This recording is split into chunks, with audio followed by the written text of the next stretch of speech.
Indigo বিপর্যয়ে উচ্চ পর্যায়ে তদন্ত কমিটি গঠন করবে কেন্দ্র। কি কারণে বিপুল সংখ্যক উড়ান বাতিল খতিয়ে দেখবে কমিটি। ইন্ডিগোর উড়ান বাতিলে দায় কার নির্দিষ্ট করবে তদন্ত কমিটি। ভবিষ্যতে যাত্রী ভোগান্তি এড়াতে কি করণীয় পরামর্শও দেবে সেই কমিটি। 3 দিনের মধ্যে পরিস্থিতি পুরোপুরি স্বাভাবিক হবে আশ্বাস কেন্দ্রের। যাত্রীদের জন্য কন্ট্রোল রুম খুলেছে কেন্দ্রীয় অসামরিক বিমান পরিবহন মন্ত্রক। কন্ট্রোল রুমের নাম্বার 01124610843, 01124693963 এবং 09650391859।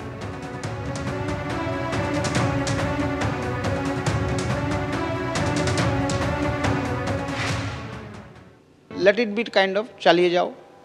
যাই হোক, আজকে আমাদের পাইলট বডিদেরকে ডাকা হয়েছে। উই হোপফুল কি কিছু তো একটা নতুন ডেভেলপমেন্ট হবে, যে মানে how to mitigate in better way. কারণ আমাদের তো কোনো শখ পূরণের জন্য কেউ ডিজিসিএতে যায়নি যে we have a fun time to let's have fun and fly and kind of staff. তো বিষয়টা এরকম হয়েছে আর কি। কাল বেলডাঙ্গা ও রেজিনগরের মাঝে বাবরি মসজিদের শিলান্যাস করবেন হুমায়ুন কবির। হুমায়ুন কবিরের সঙ্গে বৈঠক করেছে পুলিশ। পুলিশের ভূমিকায় সন্তোষ প্রকাশ করেছেন হুমায়ুন কবির। কাল বেলা 12টা থেকে দুপুর 2টা পর্যন্ত সময় দিয়েছে পুলিশ। দাবি সাসপেন্ডেড তৃণমূল বিধায়কের। সরাসরি প্রস্তুতি খতিয়ে দেখতে আমাদের সঙ্গে রয়েছেন আমাদের প্রতিনিধি পার্থ প্রতিম ঘোষ। পার্থ, একেবারে ভারপ্রাপ্ত প্রধান বিচারপতির ডিভিশন বেঞ্চ আজকে পরিষ্কার করে দিয়েছে যে আইন শৃঙ্খলার দায়িত্ব রাজ্যের, নিরাপত্তার দায়িত্ব রাজ্যের। কি ছবি দেখছো এই মুহূর্তে পুলিশের নিরাপত্তার দিকটা?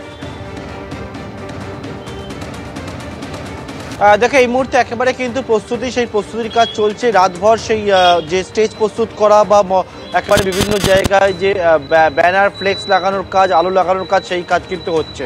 তবে একেবারে গতকালকের থেকে নিশ্চিত হওয়ার পাপিয়া মনে আছে যে একেবারে টান উত্তেজনা তৈরি হয় এই বাবরি মসজিদে ভিত্তিপ্রস্তর স্থাপন করাকে কেন্দ্র করে। আজকে সন্ধ্যেবেলা আমরা দেখলাম বেলডাঙ্গা থানা এক পুলিশ আধিকারিক, অন্যদিকে হচ্ছে হরিহরপাড়ার পুলিশ আধিকারিক ইন্সপেক্টর পদমর্যাদা, তারা আসেন এবং আসার পরে হুমায়ুন কবিরের সঙ্গে একটা ক্লোজ ডোর মিটিং হয়। সেই মিটিংয়ের পরে, সেই বৈঠকের পরে হুমায়ুন কবির দাবি করেছেন যে পুলিশ কিন্তু তাকে বলেছে যে 12টা থেকে 2টোর মধ্যে যে সমাবেশটা সেটা করার জন্য, এবং সম্পূর্ণ রকমভাবে পুলিশের তরফ থেকে সহযোগিতা করা হবে বলে একেবারে হুমায়ুন কবিরের তরফ থেকে এটা স্পষ্ট করে তিনি দাবি করেছেন। এবং তিনি আরও জানিয়েছেন যে পুলিশের ভূমিকায় তিনি কিন্তু একেবারে সন্তুষ্ট। এবং তুমি যে কথা বললে প্রস্তুতি, সেই প্রস্তুতির কাজ যেটা দেখছি আমাদের সকাল থেকে শুরু হয়েছে রাতভর, সেই প্রস্তুতির কাজ সেটা চলছে এখনো পর্যন্ত। যে স্টেজ তৈরি করা বা বিভিন্ন জায়গায় ব্যানার ফ্লেক্স লাগিয়ে সাজিয়ে তোলার কাজ সেটা কিন্তু চলছেই রেজিনগরে। ধন্যবাদ তোমায় পার্থ। পুলিশ সম্পূর্ণরূপে কোঅপারেশন করছেন ওনারা।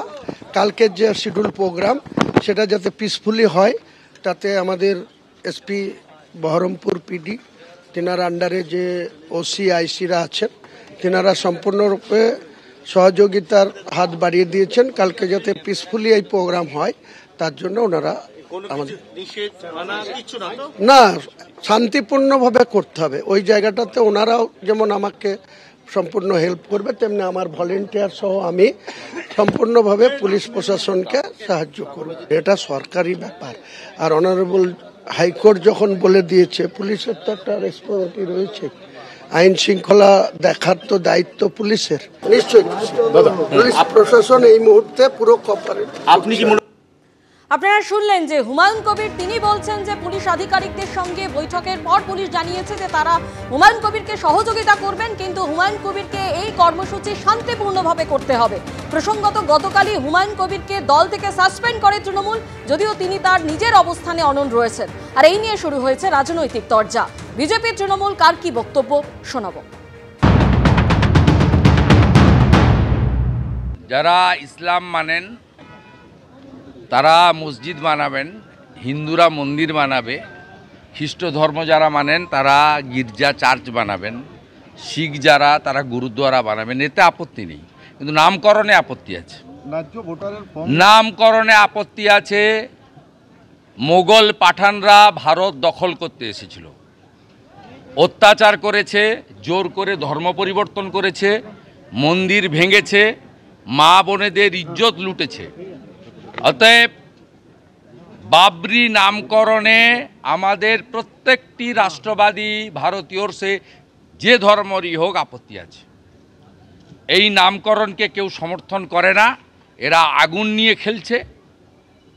এবং আমি আপনাকে আগাম পূর্বাভাস দিচ্ছি, পশ্চিমবাংলায় হিন্দুদেরকে বোকা বানানোর জন্য লোক দেখানো সাসপেন্ড হয়েছে। আগামীকাল এই বিতর্কিত নামে বিতর্কিত একটি ডেটে ঠিক করে শিলান্যাস মমতা ব্যানার্জির পুলিশ করতে দেবে। আমি আপনাকে ভিতরের খবর বলে গেলাম, মমতা ব্যানার্জির মুখ আর মুখোশ দুটো আলাদা।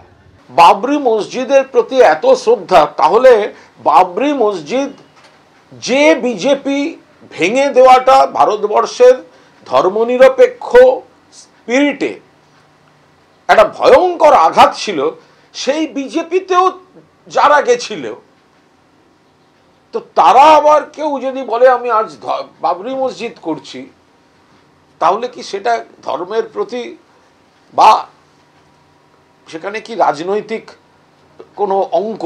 তো মানুষের কাছে কি একটা প্রশ্ন আসবে না? হুমায়ুন বাবু কি বলছেন, কি করবেন, এ নিয়ে আমি কোনো মন্তব্য করব না। এবিপি আনন্দ, এগিয়ে থাকে, এগিয়ে রাখে।